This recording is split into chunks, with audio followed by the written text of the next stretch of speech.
சர்வதேச சந்தையில் 5 ஆண்டுகள் இல்லாத அளவுக்கு தங்கம் விலையில் சரிவை சந்தித்து இருப்பதால் இந்தியாவில் இன்று தங்கத்தின் விலை குறையும் என்று எதிர்பார்க்கப்படுகிறது.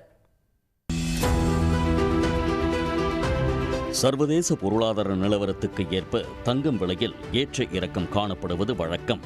அதன்படி தங்க நகைக்கடனுக்கான வட்டி விகிதம் குறைவு, டாலர் மதிப்பு சரிவு, போர்ச்சூழல்கள் என பல்வேறு அரசியல் பொருளாதார சூழல்களால் சர்வதேச அளவில் பெரிய முதலீட்டாளர்கள் மட்டுமின்றி சிறிய முதலீட்டாளர்களும் தங்கம் மற்றும் வெள்ளியில் முதலீடு செய்தனர்.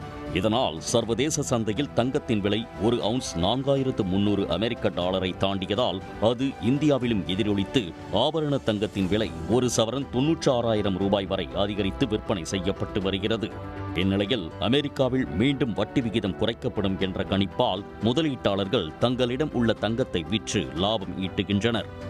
இதன் காரணமாக சர்வதேச சந்தையில் தங்கத்தின் விலை 5 ஆண்டுகளில் இல்லாத அளவுக்கு நேற்று சரிவை சந்தித்துள்ளன. ஒரு அவுன்ஸ் ஸ்பாட் தங்கம் 5.5% குறைந்து ஒரு வாரத்தில் இல்லாத அளவுக்கு 4115 டாலர்களாக உள்ளது. இது 2020 ஆகஸ்டுக்கு பிறகு ஏற்பட்ட மிகப்பெரிய சரிவாகும்.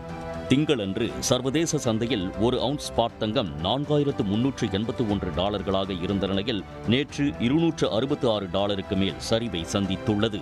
ஒரு அவுன்ஸ் தங்கம் 266 டாலர் சரிவை சந்தித்து இருப்பதால் இந்தியாவில் இன்று தங்கத்தின் விலை குறைய வாய்ப்புள்ளது.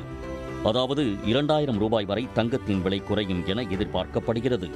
இதேபோன்று ஒரு அவுன்ஸ் ஸ்பாட் வெள்ளி 7.6% குறைந்து 48.49 டாலர்களாக இருந்ததால் வெள்ளியின் விலையும் குறையும் என்று எதிர்பார்க்கப்படுகிறது.